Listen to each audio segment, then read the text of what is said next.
Hey guys, so this is going to be a little bit of a different video. So, as you guys know, I shoot a lot, I do a lot of stuff like that, mainly pertaining to stuff in the military, stuff in the army.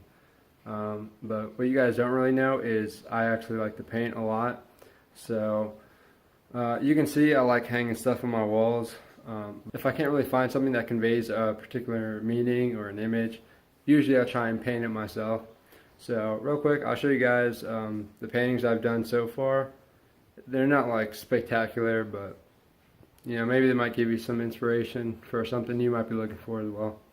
So we'll kick it off. I have probably, I'd say maybe 20 so far.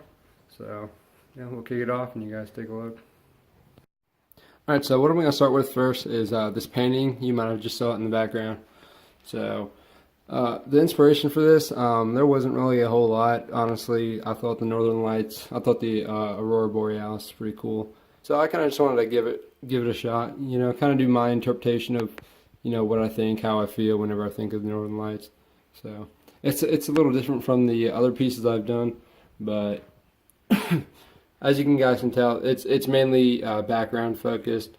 I put this this dude in the foreground just to kind of draw attention to the Northern Lights over here. So you guys probably can't tell, but I used, it must have been like 5 layers of paint for this one. The Northern Lights, they weren't coming out how I wanted them to, so I would just paint over and over. I think it kind of gives a little bit of depth with all the layers of paint. The trees themselves, they weren't really that difficult to do. So for the trees, I basically just took like a flat paintbrush, and I did the logs, or I did the centers, and then from there I branched off with all the trees and the limbs coming down. The Aurora Borealis, so like you can see with this one, I started off with paint, and I basically just drew a single, it was like an S, and from there I just smeared the paint off, try and give it that gradient, that fading pattern, as you guys kind of see. And for the rest of these, I kind of just, I took a dry brush, put a little bit of paint on it, and basically try to smear it out as best as I could. So I think overall it came out pretty good. The stars, again, just kind of add with depth, kind of making something to pop out a little bit more. So that's the first one. Alright, now moving over here, I got my Jango Fett. So I mean, I like Star Wars. I'm not a huge fan of it, I would say, but I think Jango Fett's a pretty cool character. So I got bored. I had some canvas, so I threw this together.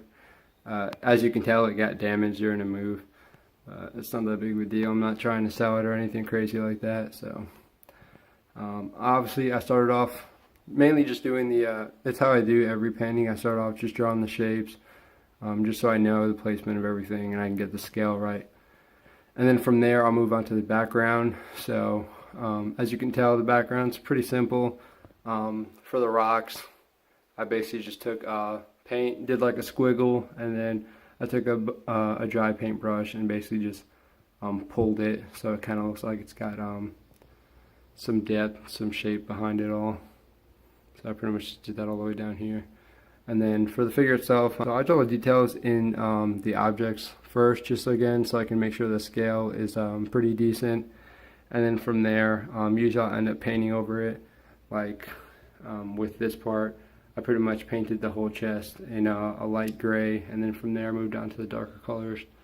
The helmet, again, all the details like up in his helmet, on the forearm piece. I'd pretty much just paint over all those lines and whatnot, and I just redraw them later. So it takes some time, kind of step backwards, but it's not that big of a deal. I think you need to get the scale perfectly set before you start moving on to the actual paint and all the permanent stuff like that, because redoing paint is a lot harder than redoing pencil. Alright, now with all of these, so I'm a pretty big Coldplay fan. You can tell I have like, posters and stuff lying around, stuff that I can hang up, but, I like giving my interpretation of everything. Basically just taking my thoughts and putting them into an image. I think it's a cool way of doing my art. So I have my vinyl records displayed in a different part of my house, but they don't always convey how I picture the album or the songs, or basically really what it means to me. So a lot of times I'll try and illustrate my interpretation of all the songs in the album in general. So this one, it's pretty basic. This is one of their more recent albums. So I basically took some of the graffiti style artwork that's on the album cover, and I put it basically just in the word Coldplay. This is generally the font they use whenever they're putting posters and whatnot. And then I put some quotes. So this is my first attempt at one of these. So I mean, it's pretty basic. You can see as I move on, they get a little more complex. So the graffiti styling itself is a little difficult. It was basically a lot of me kind of contaminating each jar of paint and basically throwing it onto this. This isn't canvas, it's actually like a foam board. I was just trying to use it just for my my new markers. So I noticed the markers weren't really coming out, especially because I needed the colors to kind of smear together a little better. So I started moving on to the brush as well. So I think the combination of the marker and the brush made it pretty good. It kind of helped with the graffiti styling a bit. Alright, so moving on to the next one, I got my Prospects March EP painting. So yeah, this was an EP, it's not an album, but I think it speaks more to me than a lot of their albums do. This is probably one of their more depressing albums, but you know, I still like listening to the songs, mainly when I'm just trying to chill. It's got a pretty chill vibe to all the songs. So with this artwork, I took the font and the styling for the actual words from the album, and then I kind of made like a desolate battlefield type scene, just because it kind of has the vibe of, you know, the aftermath of something bad. And that's basically just kind of trying to see the bright side of it. I didn't want to do something super depressing because, you know, it's not good to hang depressing artwork, you know. Now with this one again, I do all the scaling first, and there wasn't really a whole lot just to make. I basically just did the sky and the ground because you want to get like a good ratio. You don't want to really split it in the middle too much. So I think this is a pretty good ratio. It sort of draws attention to the ground and the battlefield and basically what this dude's been going through. So yeah, I did the background, I did the sky, basically just a whole bunch of layering and smearing it together with my fingers, because a lot of these, when I use a brush, you can somewhat tell the strokes, and I feel like when I use my finger, because I don't really have a lot of crazy material, so I tend to use my finger, helps blend things a little better. So I think the sky came out pretty good. The dude himself, he's not crazy detailed, but I did use my paint markers, so he kind of pops out. This one is pretty much just me painting the album cover. Honestly, with this one, I couldn't really think of anything more abstract to paint for it. It's a pretty depressing album. I think the album cover suits it just fine. I didn't really get any other interpretation from that album, so I kind of just stayed with this, and I think it came out pretty good. Alright, so this one kind of takes a spin off the album cover, but I kind of took it, I did like a hot air balloon sort of feeling, because it's, I wouldn't say it's super depressing, but it's got like a feeling of, you know, loneliness, kind of dread. So you can tell with the background, I kind of made it look almost like apocalyptic, just for basically like there's nothing left for the dude in the hot air balloon, and he's kind of just cruising. Now, even though this one didn't come out too great just because it's kind of sloppy, but it was kind of a pain, mainly with getting the sky the right color. I wasn't trying to do too many layers in the sky.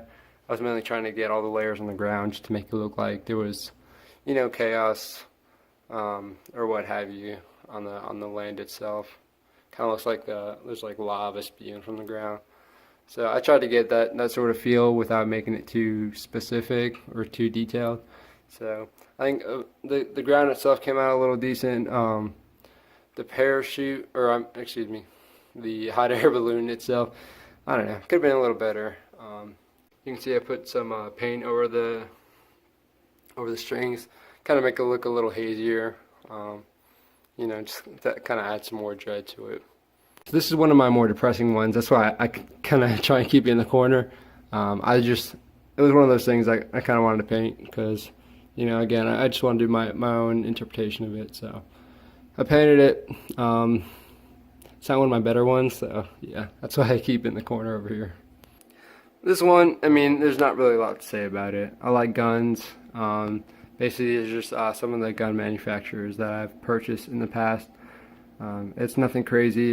It took some time, obviously, just to get the detail on the logos, but yeah, I think it came out pretty decent. The color choice is pretty smooth, so overall, it's okay. It's nothing fancy.